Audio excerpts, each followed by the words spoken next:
கத்திரிக்காய் புலாவ். கத்திரிக்காய் புலாவ் தானே? ஆமாம். இது வந்து மசாலா சாமான்லாம் இல்லாமல் ஒரு வித்தியாசமான புலாவு. இது வந்து நாங்களே தான் ஃபஸ்ட் டைம் ட்ரை பண்ண போகிறோம். பாருங்க. ஒரு கடாயில் வந்து கொஞ்சோண்டு எண்ணெய் விட்டு, ஒரு ஸ்பூன் எண்ணெய் விட்டு, அதில் வத்த மிளகா காரத்துக்கு கொஞ்சம் அதுதான் நிறையா இந்த மாதிரி கிள்ளி போட்டுக்கோங்க. நான் 5 வச்சுருக்கேன். 1 கப்பு ரைஸ் வைக்க போகிறேன். அதனால் வத்த மிளகா அது வறுத்துண்டு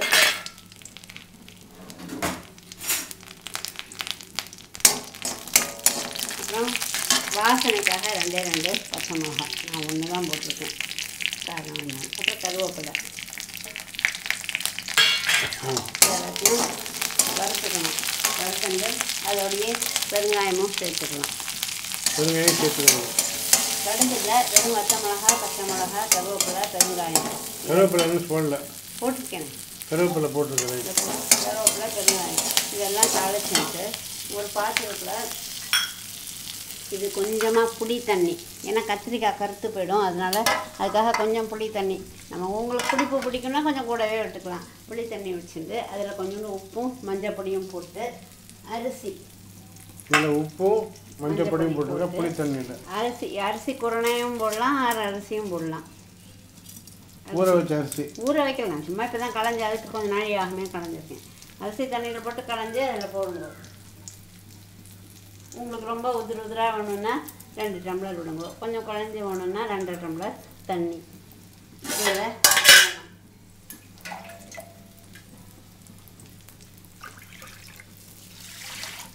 2 டம்ளர் தண்ணி விட்டுறேன்.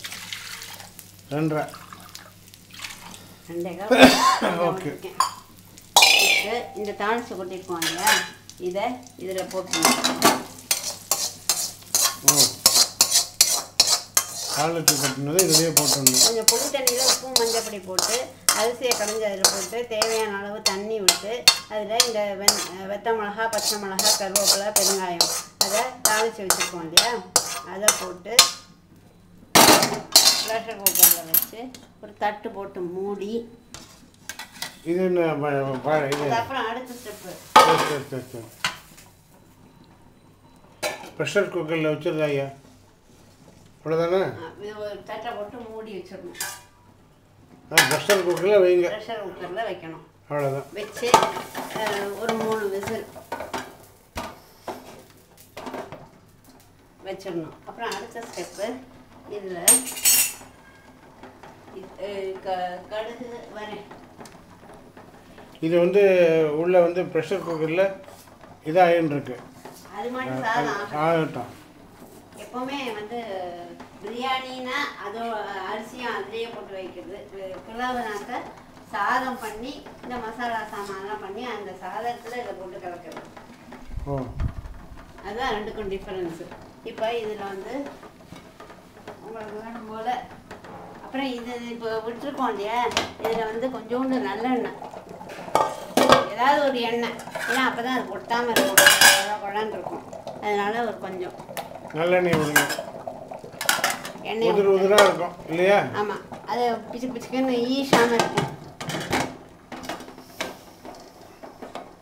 அப்புறம் இன்னொரு இதில் வந்து கடாயில் வந்து நெய்யோ எண்ணெயோ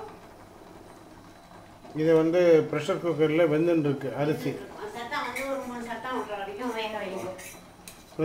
இந்த மீன் டைம் கொஞ்சம் வாசனைக்காக நான் நெய் விட்டுருக்கேன். நெய் வேண்டாலும் நீங்கள் நெய்யை விட்டுக்கலாம். நெய்யில் என்ன வளர்க்கப்பட்டா கொஞ்சம் எண்ணெய். இதில் வெங்காயம் இதெல்லாம் வதங்கணும் இல்லையா, அதனால இதில் இருமையும் எப்பவுமே வெங்காயத்தை போட முடியாது.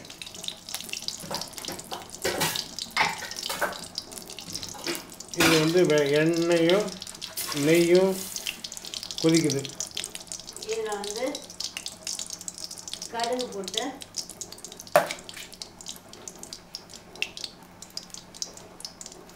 இதெல்லாம் எடுத்து வச்சுக்கணும்னு முடியும். இதில் வந்து கடுகு தாளிச்சு போட்டுட்டு கடுகு அதை போடுங்க. கடுகு கடுகு அது வெடிச்ச உடனே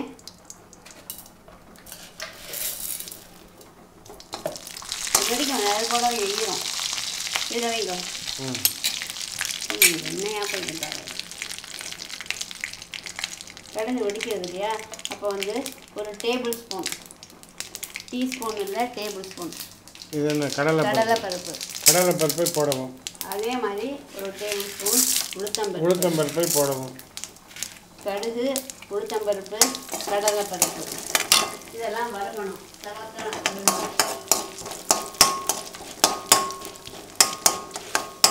அது சவக்க வறுத்த உடனே சவந்த உடனே அதில் சவர போடுது. அது நல்லா சேர்ந்து எனக்கு தெரியலம்மா. இதுதானே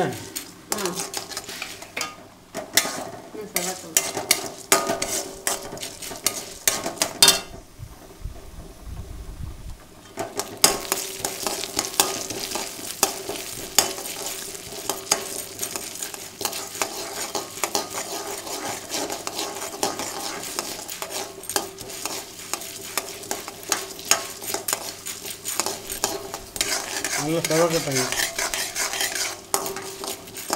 வந்துட்டா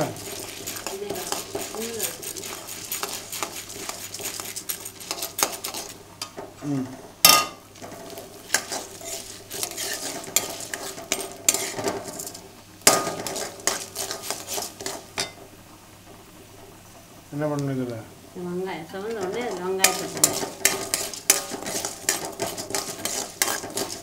இன்னும் செவரலையா? சவுண்ட் எடுத்து அதில் வெங்காயத்தை போடணும். நீட்டமாக வெங்காயத்தை வதக்கி அதை போட்டு வதக்கணும். நல்லா வதக்குங்க, அவ்வளோதான். வெங்காயம் சட்டுன்னு வதங்கிறதுக்காக கொஞ்சம் உப்பு போடணும். அது ஒரு டிப்ஸு. கொஞ்சம் உப்பு போடுங்க. கொஞ்சம் உப்பு போட்டாச்சு. வதங்கணும். கொஞ்சம் வதங்கினோடனே இந்த வெங்காயம் வதங்கணும்.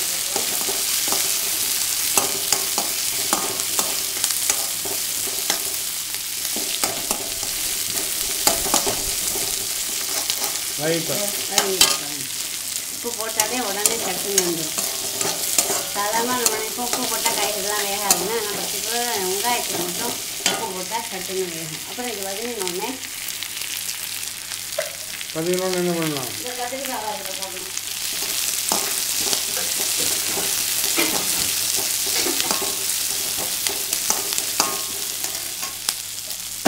இந்த கத்திரிக்காய் இப்படி நறுக்கி வச்சுருக்கேன். இந்த மாதிரி கத்திரிக்காய் நறுக்கி அதையும் அதில் போட்டணும். இது வேகணும். இது வதங்கணும். வதங்கின உடனே இது பாருங்க. அப்புறம் அடுத்து கொஞ்சம் வச்சு ஆமாம், இது வந்து இதை போட்டு நல்லா வதக்குங்க. இல்லையா? வதக்கணும். நல்லா நல்லா வதக்கினோன்னு காஞ்சி